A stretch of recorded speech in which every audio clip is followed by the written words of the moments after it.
What's up, everybody? I'm here with Chapter 21 of Book 1 of the Royal Rangers series, A New Beginning. Let's go ahead and get into it. Maddie spent another 2 hours getting acquainted with her new horse. Bob took her through some of the basic commands that Ranger horses were trained to respond to: how to change gait on the rider's signal, how to press harder into the ground on each pace so that a tracker following the Ranger might not realize that his quarry had dismounted and the horse was now riderless.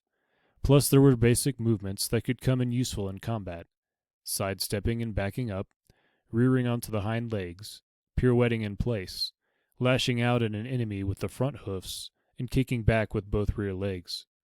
All Ranger horses came ready trained in these basic maneuvers, and a lot more besides. Maddie delighted in Bumper's instant response to the hand, knee, and foot signals that young Bob had taught her. It was almost as if all she had to do was think about the movement she wanted, and Bumper responded before the thought was fully formed. She continued to be amazed at his lightness of step. It was a constant surprise to see how quickly he moved, how rapidly he changed direction, and how he could accelerate from a standing start to a full gallop almost instantaneously. Sundancer was a fine horse, there was no doubt about that, but Bumper seemed to be an extension of her own personality. She knew what she wanted of him, and he did it, quickly and smoothly. Maddie and Bumper ranged across the fields and through the woods, accompanied by young Bob on a retired Ranger horse. Eventually, Bob decreed that she had learned enough for one morning, and they rode back, cantering in that steady, loping stride until they were half a kilometer away. Then, at Bob's signal, Maddie gave Bumper his head and streaked away from him, her cloak and long hair streaming out in the wind behind her. Going to have to cut that hair, she thought, then gave herself over to the sheer exhilaration of Bumper's speed and power and sure-footedness. She reined in as they drew closer to the cabin. She was surprised to see Tug standing in the saddling paddock, while Will rode bareback on an old gray horse, moving at a gentle canter around the field adjoining the saddling paddock. He saw her coming and waved, heading his mount toward her. Bumper whinnied a greeting, and the old gray responded. As they drew closer, she could see that the hairs around his muzzle were white, but there was something vaguely familiar about him, she thought. "Who's that?" she asked, as she reined in beside Will.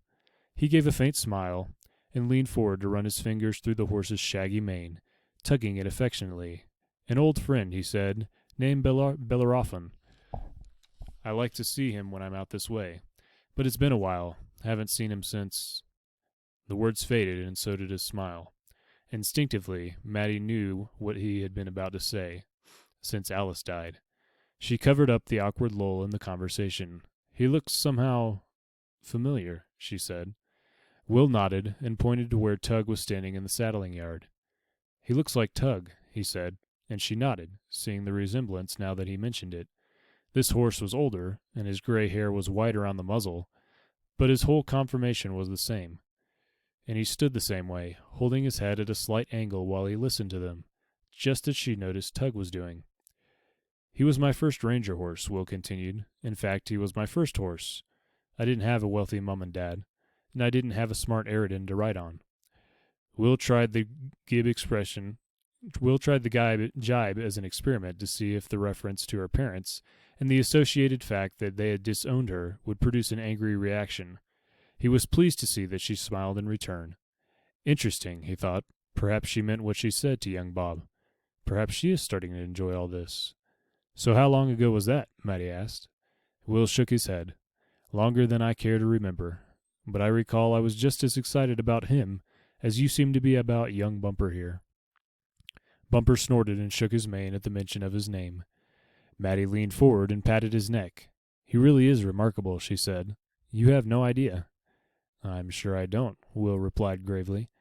Just then young Bob cantered slowly up to join them. His face split in that now familiar smile as he eyed Will on Bellerophon's back. "How does he feel?" he asked. Will looked down at the horse, leaning a little in the saddle to see the traces of the cruel scar that marked his right shoulder. "Like I've never been away," he admitted. Young Bob chuckled. He'd grown up in the service of the Rangers and their horses, and he always enjoyed seeing them reunited. "He's still got quite a turn of speed on him, hasn't he?" Will shook his head. "I didn't want to push him too hard," he said.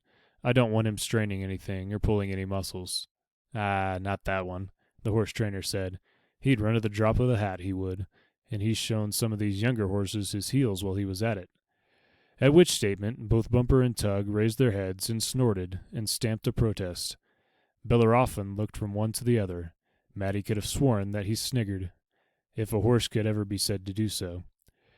They brushed and watered the horses, then had lunch with young Bob. Will had brought fresh, crusty bread and a sharp cheese and several thick slices of ham, and Bob had crisp, fresh lettuces and radishes from his small vegetable plot. Bob and Will drank coffee, sweetening it with large spoonfuls of honey. Matty, as was her custom, drank milk. Young Bob shook his head as he watched her. "Don't know as I've ever heard of a ranger who didn't drink coffee," he said doubtfully. Will shrugged. He was almost resigned to Matty's dislike of the traditional ranger brew by now. "New times, Bob," he said. "I suppose we have to move with them." "Not me. Tradition is tradition, I say. Enough change that you've got a female apprentice, without her not drinking coffee. It's too much change, too quick." "Excuse me," said Matty. "Do you have to discuss me and my drinking habits while I'm sitting right here?" The two men regarded her for several seconds. Then they looked at each other and replied in unison, "Yes." Matty rolled her eyes and reached for the tumbler of milk. She took a deep draught of the fresh, cool liquid. "You don't know what you're missing," she told Will. "Nor do I want to," he replied. When they finished the meal, Will and Matty cleared the table and washed the platters and knives they had been using. While they were doing so, young Bob excused himself and went outside. He'd gone silent toward the end of the meal, and Matty looked curiously at Will. "He's saying goodbye to Bumper," he told her. "Bob gets very attached to his horses. Sometimes I believe that he thinks they're only on loan to us. In a way, I suppose they are," he added. She moved to the window and glanced out. The little bow-legged man was standing by Bumper, his face almost touching the horse's. She could see his lips moving, but she couldn't make out the words. Instinctively, she began to move toward the door, but Will stopped her. "Leave them," he said. "You'll embarrass both of them if they see you watching." She nodded, realizing he was right, and moved back to the kitchen table. Will had washed the plates, and she took a small towel and began to dry them, stacking them when she had done so. A few minutes later, Bob re-entered the cabin, his smile back in place. "Just a few last-minute instructions for the boy," he said. "Wanted to make sure he wouldn't buck you off again. Less'n you deserve it." They made their farewells to young Bob, then went out to where their horses were waiting. They mounted and rode out, with Matty leading Sundancer on a light halter. The Eridan seemed content to follow behind them. He didn't seem concerned that he had been replaced in Matty's affections by the shaggy little black-and-white patched horse. But then, he and Matty never had the close relationship that had already developed between her and Bumper. She chattered happily as they rode, extolling her new horse's many virtues. For the most part, Will responded with monosyllabic grunts, but she seemed not to notice his lack of enthusiasm for the subject of her horse and his amazing qualities. "He's so light on his feet," she guessed. "You'd swear they barely touch the ground when he's galloping, and as for his speed, well, I've never seen a horse run as fast as he can. He really is quite incredible. One time we came upon a ditch before I realized it was there, and he simply gathered himself and seemed to fly over it. Honestly, it was like flying. One minute we were galloping, the next we were soaring over this ditch." Tug turned his head to look at Will. Will shrugged. Tug broke wind.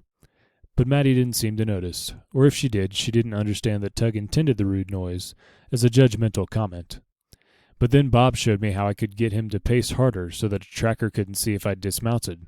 Did you know they could do that?"